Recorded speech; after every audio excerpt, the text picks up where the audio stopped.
This week, the Trump administration issued executive orders on birthright citizenship and birth tourism, while the Senate narrowly confirmed a new CDC directive. The Pentagon budget request reached $1.5 trillion as Missouri braced for tariff impacts. Federal courts blocked the cancellation of clean energy grants, and Senator Murkowski's opposition to the Attorney General nominee created uncertainty over confirmation. President Trump signed executive orders Thursday targeting birthright citizenship through restrictions on birth tourism and narrowing eligibility based on parental immigration status. Stephen Miller, White House Deputy Chief of Staff and Homeland Security Advisor, stated the orders prohibit birth tourism practices and cited Immigration and Nationality Act Section 215A as legal authority.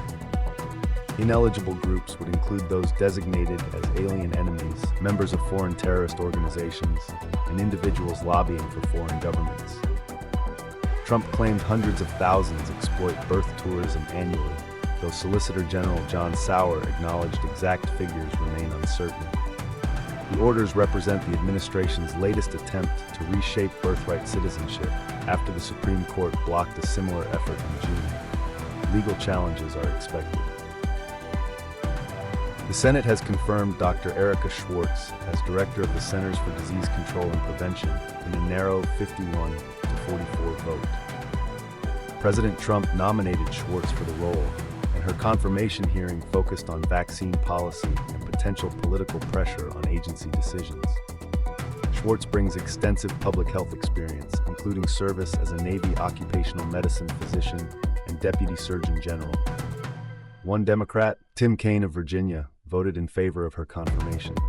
5 senators were absent from Wednesday's vote.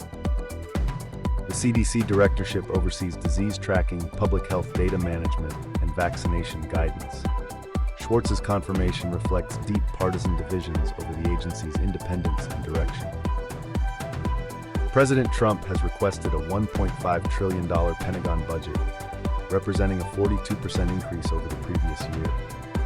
Congress is currently weighing competing proposals, with the House and Senate considering versions that would establish total base spending of $1.5 trillion. The proposed spending would disproportionately benefit a small group of states already deeply reliant on military contracts and installations. Texas, California, and Virginia have each received nearly $50 billion or more annually in defense funding since fiscal year 2020.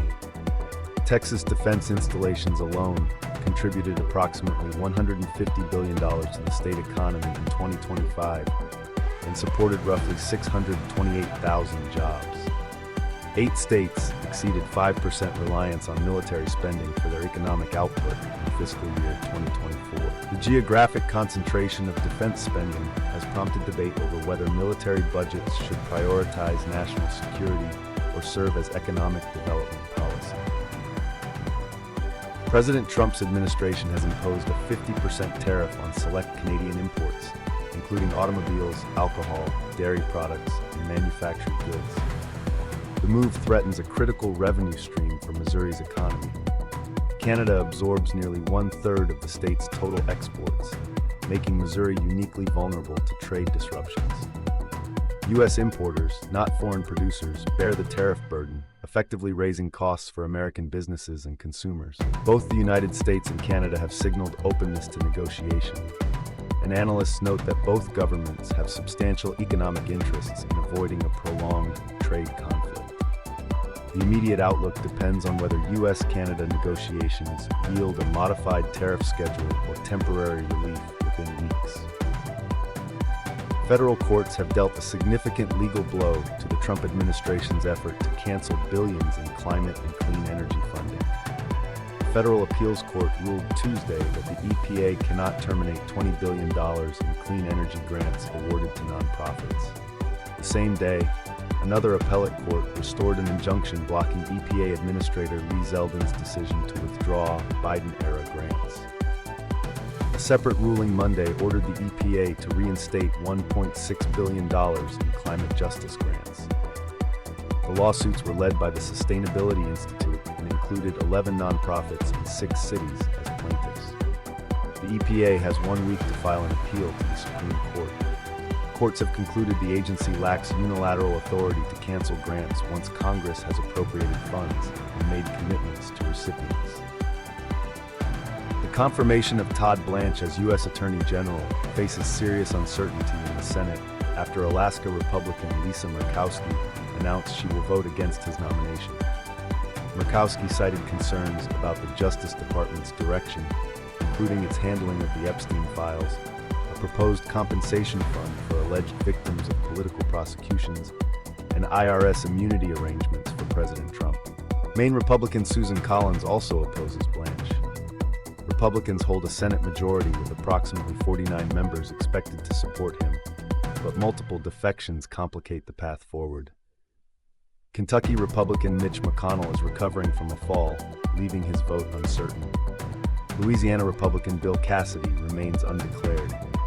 Senate Majority Leader John Thune has not yet scheduled a floor vote. A federal judge has blocked the Trump administration's demand for unredacted voter registration data from Illinois. U.S. District Judge Colleen Lawless ruled Friday that the Justice Department lacks authority under the Civil Rights Act of 1960 to access complete voter rolls without demonstrating a legitimate basis and purpose. The judge found that Congress did not grant the Attorney General a general auditing power over state election officials. The ruling marks another setback for the administration's nationwide effort to obtain raw voter data from states. According to the court's decision, 18 federal district courts have now reached the same conclusion, with 0 courts ruling in favor of the administration's demands. Illinois had already provided a redacted version of its voter database to the DOJ, but federal prosecutors sought unredacted records. The Justice Department has accused Duke University School of Law of maintaining race-based admissions practices in violation of a 2023 Supreme Court ruling that banned race-conscious admissions nationwide. According to a complaint filed by the Civil Rights Division, Duke Law favored Black and Hispanic applicants over white and Asian applicants with comparable academic credentials. The department alleges the law school used admissions guidance allowing officials to consider applicants' written discussions of how race affected their lives, effectively preserving race-based decision-making despite the court's ban. Duke University stated it is reviewing the complaint and remains committed to complying with applicable law. The investigation signals a broader federal shift in enforcement against higher education institutions on admissions policy. Alaska's Division of Elections removed more than 3,000 people from the active voter roll ahead of the state's August primary election, following a citizenship verification effort. According to Division Director Carol Beecher, approximately 685 of those removed voters have contacted the agency, stating they are U.S. citizens eligible to vote, despite discrepancies with motor vehicle records. The comparison involved over 580,000 voter registration records, a significant expansion from the 2,000 records checked in 2024. The purge occurred without advance public notice, just weeks before the primary. Roughly 350 notification letters were returned as undeliverable, and about 1,900 affected voters have not yet responded. Removed voters retain the ability to cast a question ballot by providing additional identification at the polling place. Authorities in Spokane have arrested a man in connection with a major regional wildfire that forced tens of thousands from their homes. The suspect made his first court appearance on August 4th, 2026. Court records show he has a prior conviction for manslaughter, though specific charges related to the fire were not disclosed at the initial hearing. The blaze displaced 65,000 residents and destroyed hundreds of structures, making it one of Washington State's most destructive fire events this year. The arrest marks a potential breakthrough for communities seeking answers about how the fire started. The case will now proceed through Spokane County courts, where prosecutors are expected to present evidence linking the suspect to the fire's origin. Montana is beginning to remove thousands of Medicaid enrollees who cannot document employment, volunteering, or school attendance. The policy affects homeless individuals, whom the Trump administration did not exempt from new federal work requirements. The federal government has finalized regulations demanding beneficiaries prove ongoing work or education status. Montana, Arkansas, and Nebraska are implementing the rules ahead of a January 2027 deadline. The state plans to begin removing non-compliant enrollees in October. 4 states previously requested homelessness as an exemption category. Federal officials rejected all requests. Non-exempt individuals have 30 days to demonstrate work or education status. The Congressional Budget Office projects work requirements will increase the uninsured population by more than 5 million people by 2034. The Food and Drug Administration has approved Moderna's mRNA flu vaccine, marking the first messenger RNA flu shot available in the United States. The authorization covers adults ages 50 to 64 under standard approval and adults 65 and older under accelerated approval. In clinical trials involving approximately 40,000 participants, the vaccine demonstrated a 27% reduction in flu cases compared to conventional shots. The company reported more frequent short-term side effects, including arm pain, fatigue, headache, and fever, though adverse events were described as generally mild and temporary, with no major safety concerns. An FDA advisory committee voted in June that the vaccine's benefits outweighed its risks. The vaccine will be available for the 2026-2027 flu season, while Moderna continues an effectiveness study in senior populations.